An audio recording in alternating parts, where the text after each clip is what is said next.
Hello, my name is Matthew Neal, and this is video 2 for homework assignment 4. And in this video, we are going to be covering the foundations that we need in order to cover our coding for part 2. So just to start off, we have a couple conditions up here that I've written up on the board, and a couple you need to figure out how our temperature profile is going to change with various positions and various temperatures that exist on each side. So how is that going to work? So let's come up here. Let's come up here and try to figure that out. So how this will work. So let's just state our conditions. So basically how we find our temperature with two variables, one with position and one with time. So we're just kind of representing that through T parentheses as sort of like a little bit like a coordinate grid, where it's X and T, where X is going to be X and T is going to be Y. And T is going to vary on, depending on what we're trying to show. So our conditions right now is that at T of X comma 0, which means that at the time step of 0, which means that it's, even though we have sort of a heating process happening over here and some other heating processes happening, it's just going to be at T equals 0, nothing is happening. So it's just going to be the material on its own at sort of some room temperature, which is going to be represented by T naught. And what we say by this is that the temp at any position of X at time equals 0 is going to be that initial temperature, T naught. And so coming over here, we kind of just want to represent this as just a random cube, or a random cube, and we're not really including other directions right now, just for simplicity's sake. So what we're going to do over here is say we have an X at this position here, X equals 0, and then over here is going to be our X is equal to the length. And then on this side, it's just going to be T naught. And then over here, we also have something called a bulk fluid. And our bulk fluid is going to providing a temperature on the right side. And the bulk fluid is going to be convecting into our material, which means is that we're going to be undergoing conduction in our material itself, which means that our fluid is technically losing temperature, but we're saying that the temperature is just constant no matter what. But means that our material here is going to be increasing in temperature while this reaction is going, not this reaction, but this heating process is going on. And another thing we have here is that there's a thermal conductivity, two different thermal conductivities, one of the solid and one of the bulk fluid. And then up here, we also have an energy generation that's happening in this cube as well. And we're kind of just saying that it's electrical energy being provided. We're just saying that it's a metal that's undergoing, that is being increased with heat because of electrical energy. And that's going to be our energy generation, or our heat flow coming in. So let's just write out what is happening here and when we eventually graph this out in Python, we can have a better understanding of what's happening depending on the time and the position that's happening here. So let's just go over here and just have having our starting temperature profile at time equals 0. So starting temperature,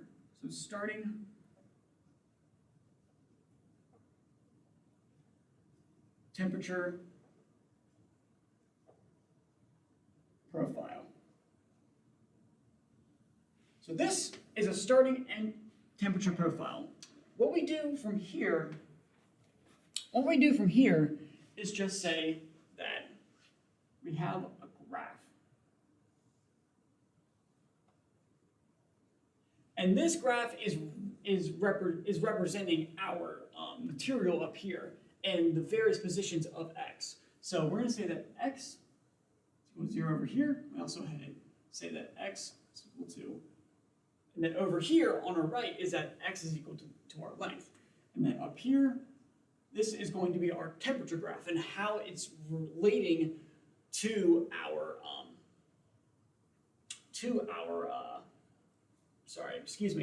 how our temperature is relating to its position. So it's our starting temperature profile, which means that at this point,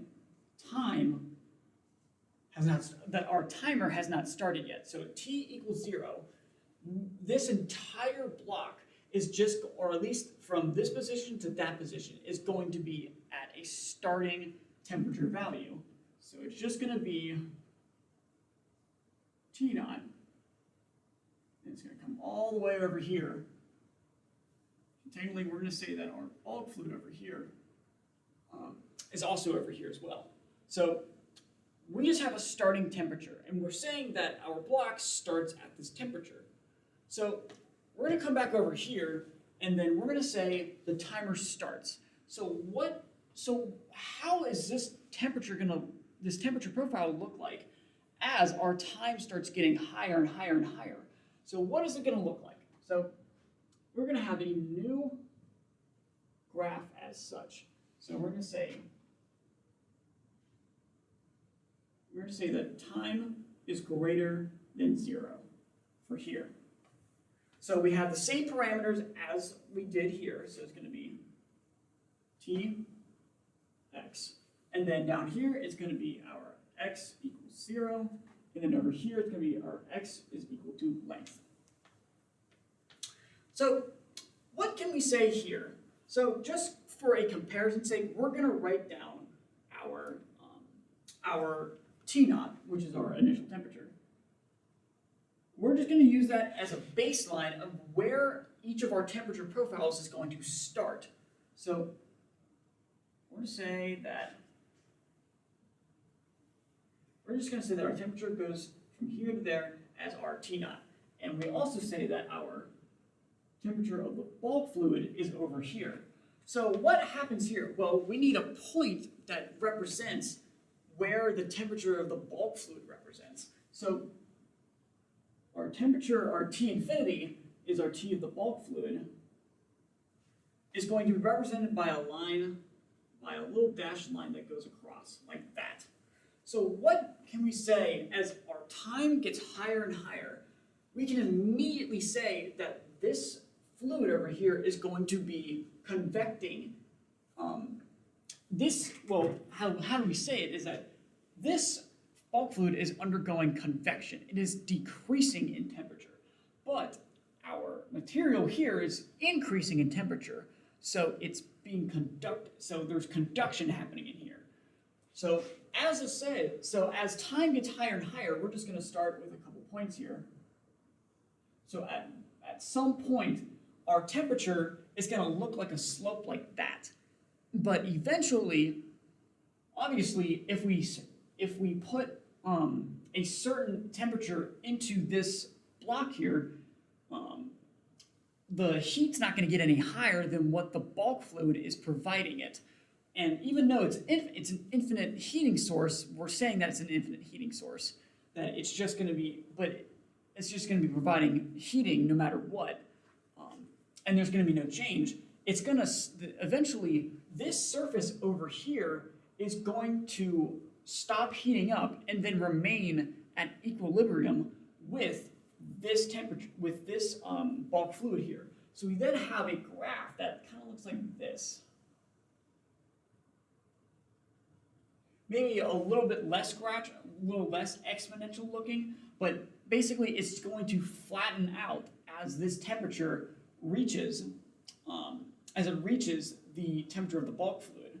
However, there's one more parameter we're forgetting here, is that there's generation happening in this cube. So we're going to come over here and say that our generation is also happening. So we're going to say that this temperature profile is going to be including the generation, including the heat generation or the energy generation. So we're going to say includes energy generation, which is our Q dot. So we're going to redraw our graph as such. redraw the graph, have our x, have our temperature, have our x is equal to 0, have our x is equal to L, provide our baseline, and that's our baseline, and then provide our bulk fluid temperature. So it's going to be T infinity. So, and then we're also going to provide our line. We're also going to provide our line for our temperature as well, as we did in this one.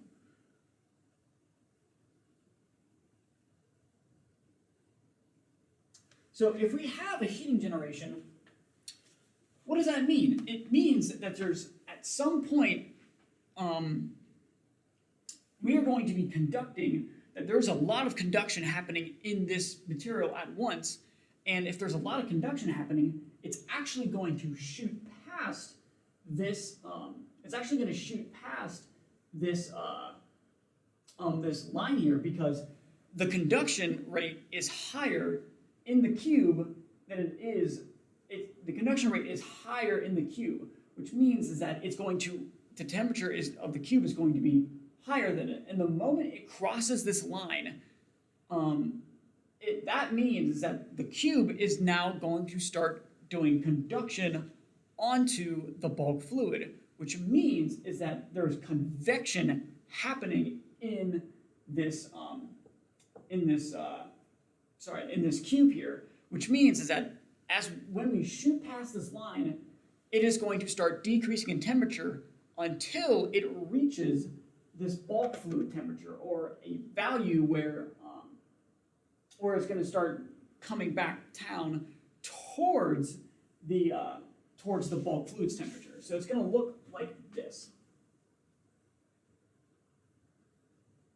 And that's just a rough estimate of what that temperature profile is going to look like, depending on what's happening in this cube. If it's just the bulk fluid that's heating up this process, it's going to be this. But the moment we add another source of conduction to it, this graph is going to change depending on what happens with our either conduction process and our convection process, and what is doing the conduction and what is not doing the conduction. So with this given situation here, we'll just go through what we are given so far. So in this problem that we're going to eventually code out, we have a couple given parameters here. So we have a constant constant thermal conductivity. Our heat generation is going to be 0, and we have that at all points at x, of all points of x at time equals 0, we have a T0 value. And that T0 value, at least provided in our coding example, is going to be 20 degrees Celsius. And then, even though it doesn't specify, we're just going to add numbers to it to make sure we have sort of a good rough estimate of where we want to approach this problem. We are saying that our temperature on the left is going to be, once time is greater than 0, the temperature on the left is going to be 50 degrees Celsius, and then over here is going to be 80 degrees Celsius. And as you see here, this goes from 0, an x value of 0 to x value of 20. And this is when time starts to tick up. So we're going to have sort of a conduction over here and a conduction over here, and we are trying to find the temperature profile of this bar. However, finding that is very, very weird, at least in the way we're kind of looking at it right now. So how do we go about doing this? So let's just start with the basics. The basics, what we can do right now is just start somewhere. So where are we going to start? Well, let's just start with our heat diffusion equation. So start at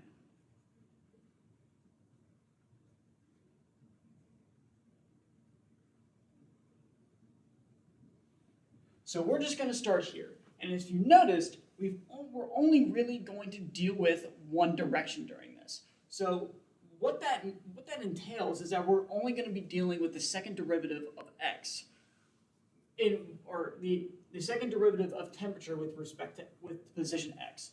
Excuse me. And one thing, we're going to set this up in a little bit of a different way.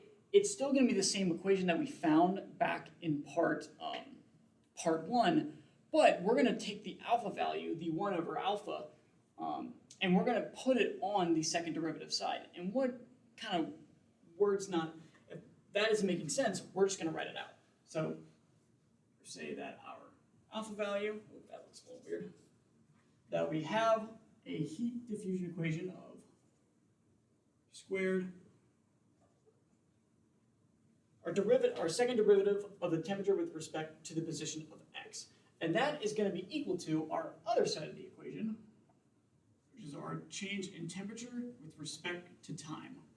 So this is what we have currently and where we're starting out, where we're going to be starting out for this problem. So what we want to do now is that we want to we want to figure out how we're going to find, or how we're going to find our temperature profiles here in order to find what's going on in this bar at certain time periods and certain time steps, and how that's going to transition. And this is where this problem gets kind of tricky. So what do we do here? So let's just redraw the bar and try to excuse me, bring out some information that we can do and how to make this problem a lot less complex. So we have this bar, and the best way to go about this problem, at least for coding wise, is breaking this problem into multiple steps and then finding a way to, in order to find the temperature profile with the second derivative at each of these parts. So we're just going to divide this to multiple parts, and even though this is not what our final problem is going to look like, we're just leaving it like this just for an example. So, and the way this is going to work is that we're going to have a value here. You can tell already we have a value of delta x. Delta x is just the distance between each, or delta x is just the change in x, and it's going to be, that delta x is going to be equivalent across the entire board. So the delta x at this point here is going to be the same as the delta x here. But we're going to have another thing we want to add here, and we're just going to call it j. J is going to act as a counter. And what I mean by a counter, J is going to act as a counter for how many delta x values we're dealing with. So we're going to say this is J position 1, J position 2, J position 3, 4, 5, and I'm going to put 3 dots here just in case if we have more line segments. We're just going to keep it simple here for simplicity's sake. And what this J value means is just, let's assume that this point here is 0, and this is just shifted over. So at J equals 1, this is just going to be J. But if we move a delta x value over, this other x value here is now J plus 1. So J, if you can see here, J is just going to act as a counter for delta x. So with that, we can now start trying to find how this is going to work with this. So we can then immediately start trying to pinpoint our problems here. So we immediately know that we can kind of just take the derivative of this and try to figure out how our temperature is going to interact with sort of these time steps. So we can immediately say that the first derivative of the temperature with respect to the position x is going to be equal to the temperature at j plus 1 at a time point n minus the temperature at a position j at time point n divided by delta x. And with this, we can now take the second derivative of this and then see how that's going to interact with the rest of this, because this is just a slope value, because the derivative of the derivative of an equation is the slope of that equation. So, and now what we want to find now is the slope of the slope. So we're going to take the second derivative and see how that interacts. So we're going to take the second derivative, and because we're trying to get to the second derivative here, so we're going to take a second derivative,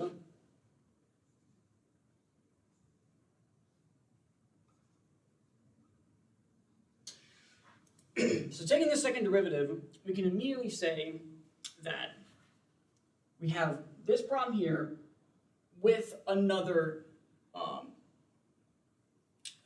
slope value being subtracted onto it. So, because that's how at least in calculus wise, that's how the second derivative will work, or how taking a derivative works.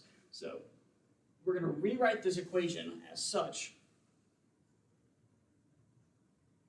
j plus 1 n minus tj n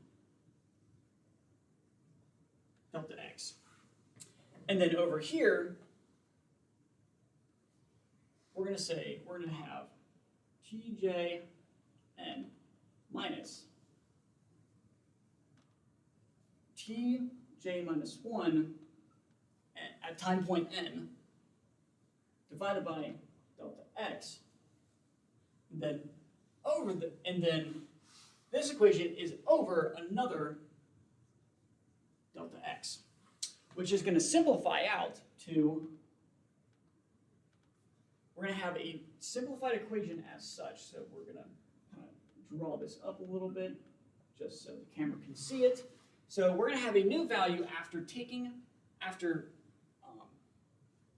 simplifying this equation out. We're going to have a new equation as such.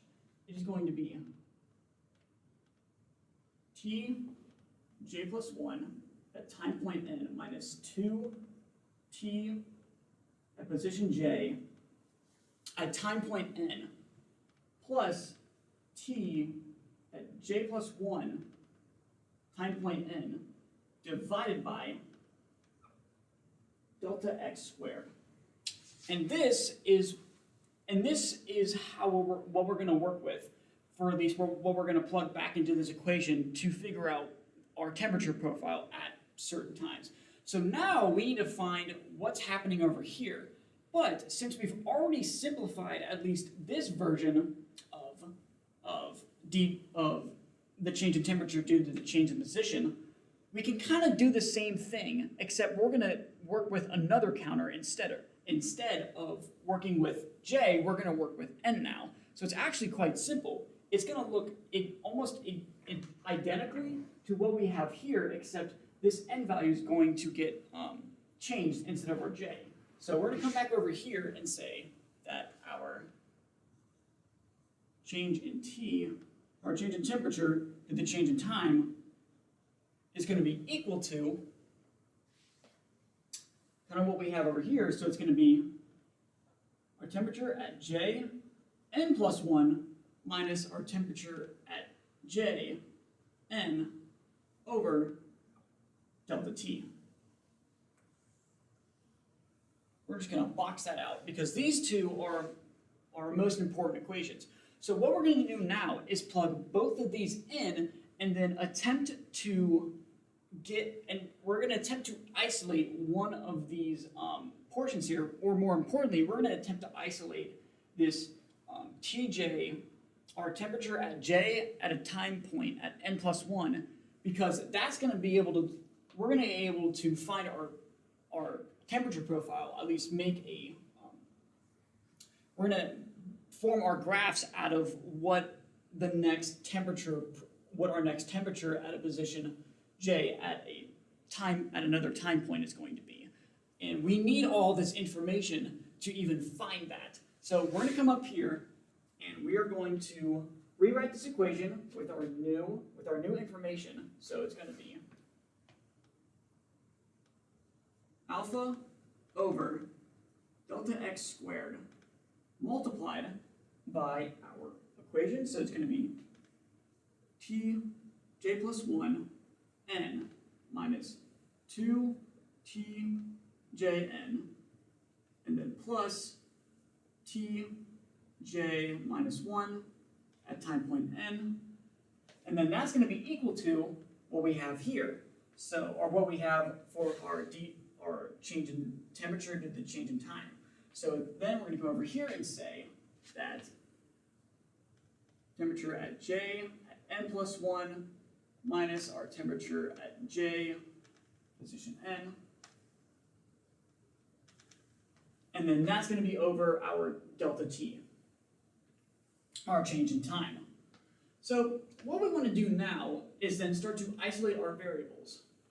And one thing we're going to do almost immediately is that we're going to throw this delta t over here, and then we're going to sort of just kind of keep this value, and we're going to exchange this value as of another variable, because this is getting way more complex than we wanted.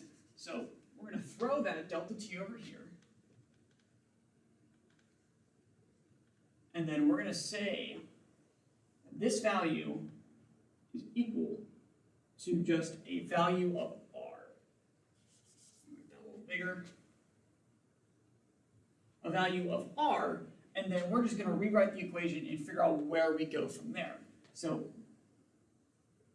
have our new equation of j plus 1 time point n minus 2 minus t j n plus t j minus 1 n is equal to t j n plus 1 minus t j n. And if you notice, or I need to put parentheses around that. Parentheses right here, and then I gotta make sure that this whole thing is being multiplied by what we have over here, by r. So if you've noticed, we have two like terms here. Our temperature at position j at time point n. They're both like terms, but this one's getting multiplied by r. However, we can still express that by taking this one over and then rewriting this equation. So we're going to have a new equation of r t j plus 1 at time point n, and then plus 1 minus 2r t j n plus t j minus 1 n equal to t j n plus 1. So now this is what we're going to plug into our code, or at least we're going to try to find how our code is going to interact with, oh, I almost forgot. Excuse me. Forgot an r value right there, because that's really, we need to make sure that r value is being produced throughout this. So this is our r value now, substituted into the equation in this term by itself, because what we're trying to find is how the temperature at a position of j in a future time point, how that's going to work. And then we're going to use that information to code into Python using a loop in order to figure out what's happening at certain time periods and positions within our bar. Hello, my name is Matthew Newland, and this is part 2 for homework assignment 4. And in this part, we're going to be writing the code to demonstrate what the explicit differencing simulation, simulating the temperature profile of a bar with the length of 20 meters, a thermal diffusivity of 1 meter squared per second, a spatial increment of of 1 meter, the limits of maximum time step of 0.5. So, and from here, we can start going into our code, which we're going to break off as such.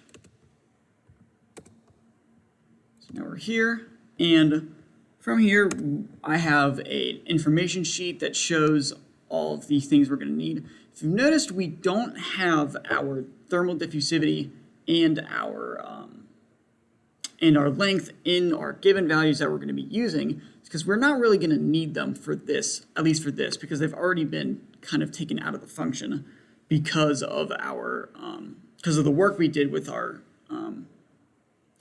explicit differencing function that we did in a previous video. So what we're going to do is just write down all of our given values right now. So we have a spatial increment value of 1. We have a max time step of 1, or of 0.5. And this max time step has to stay at 0.5 or less. I'm going to show you later once we actually finish the graph. Our temperature, our initial temperature, we're going to say is just 20. That can really be anything we want. So we just got to make sure we keep our values constant. Our temperature at the left value is going to be 50 degrees Celsius, and all the temperatures is going to be in Celsius. And then our temperature on the right is going to be at 80 degrees Celsius, and then we have an alpha value of 1. And then if you notice down here, we have an R value, and we can immediately say that our R value is just going to be alpha times our time step divided by our spatial, our dx by a power of 2. So this is where we're starting off. And if you notice up here, we have numpy and plotly subplots, and that is going to be our main two functions we're going to use. So where do we go from here? So one thing we want to work on is our time steps. So our time steps right now, we're going to just say that n is equal to 20. And then we're trying to make a graph. So right now we need sort of an x value right now. So we need x. So this is going to be our x-axis and how many points how many points that's going to go across. So it's going to be x, and this is more how our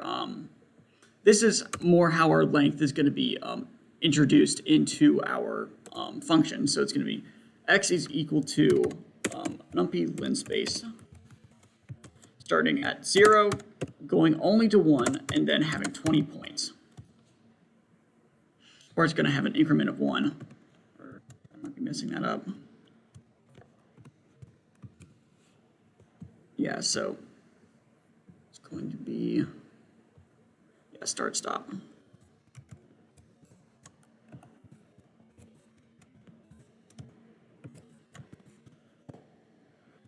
This is going to be our x-axis, and then from here we can start trying to find what our temperature profile is. So we're going to have a base temperature profile that we're going to add in here.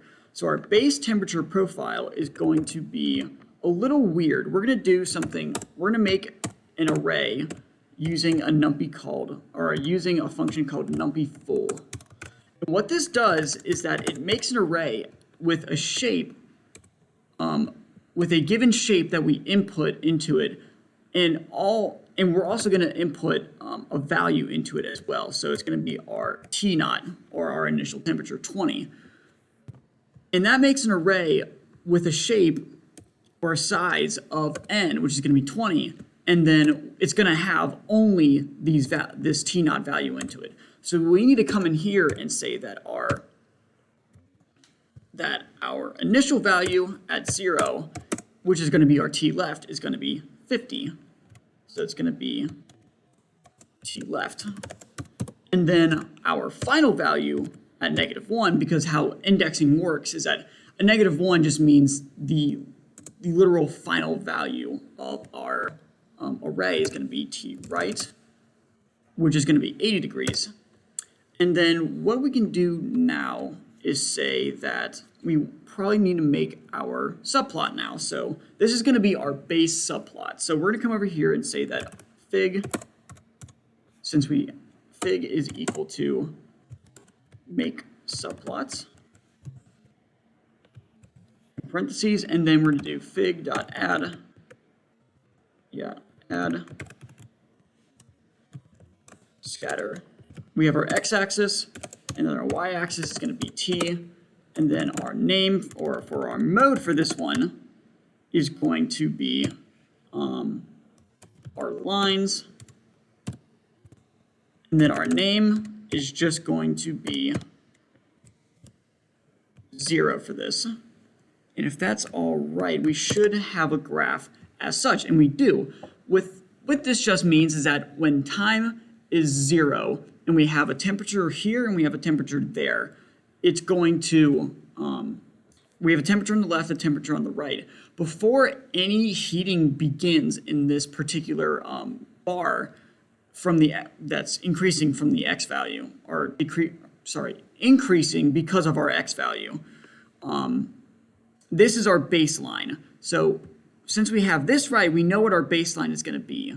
So it means that we start at 50, we end at 80, and that all the temperature in between is just going to be 20. So this is before any of our temperature profiles is actually included. So what we want to do now is make a loop. And what we want to do now is that for I in range 500, 500 is just an arbitrary number. We can go higher or lower. We're just trying to get a number of points that's going to show how our temperature profile expands as this, or changes as our time steps get higher and higher. So we're going to come over here and we're going to make a new plot, or a new array for our temperature function. And this new temperature function is going to use our explicit differencing function we have down here. So what that means is that we are trying to start, I actually got that indexing wrong. That could have been really bad. So we're going from the second value, because how indexing works in Python is that we start at 0 and we go to -1. So if we have a -2, it's actually going to be the second value, the second last value. So how this works is that since we want a time step at n+1, we're going to start at, since we already know what our t left value is, which is going to be t of 0, we need to start at one time step above, or we need to start at one position above what our initial t left value is.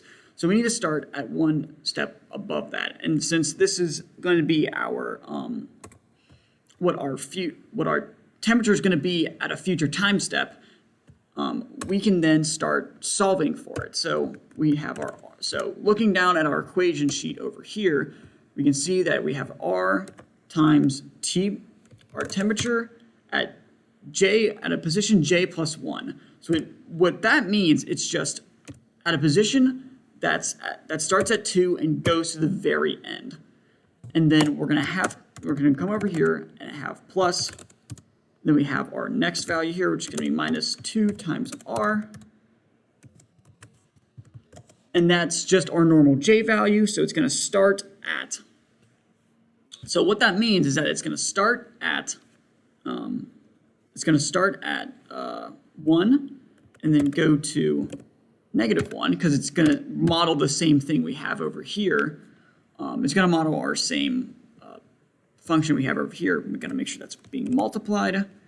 And then it's going to be plus our final function, our final value is going to be R times our array of that, which is going to go to -2.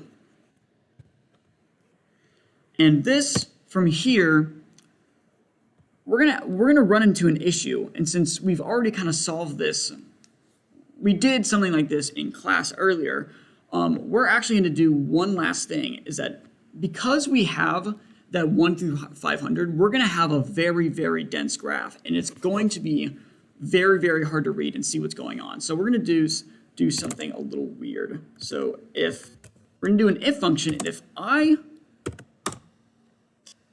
with a percentage mark is equal to 0.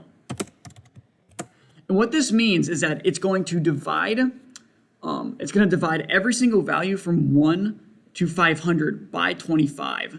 And if the remainder of that is 0, aka if it's a whole number that gets, if there's no decimal that gets placed, if there's no decimal that gets created because of this division, and means that it's only going to print this subplot. So I'm going to make a new subplot. So it's going to be fig. It's actually going to be the same thing from up here. So we're going to do fig, add, scatter. Add it down here, but we need a different name now. So it's going to be, we need to put these tildes over, and it's going to be actually our I value because we want each line to represent what the temperature is actually going to be. And then that will be it for our loop. And then we're going to come out of it and say that we're going to update this to make it look a little better. So it's going to be fig update, or yeah, fig update layout. This is only for aesthetic reasons, and we're just trying to make sure we have a good looking graph that we can actually observe the data. So it's going to be height, it's going to be equal to 600. And then it's going to, then we're going to have just a template to make the lines pop out a little bit more. So it's going to be template, Plotly dark.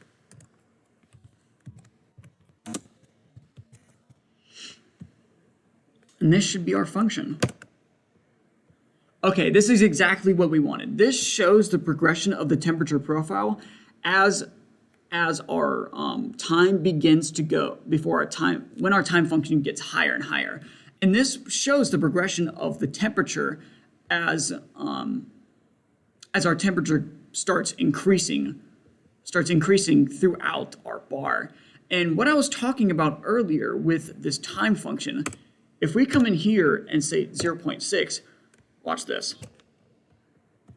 We're gonna come down here. That's not a good function. If you can see, we are going to the 1 times 10 to the 66th exponential times 10, which is nuts. And the reason why that happens is because of our lack of stability in this. And this is something that we're going to explore in part 3, doing a von Neumann stability analysis, and why this 0.5 is so special from this code, and shows why this region will then expand off almost into infinity at some point.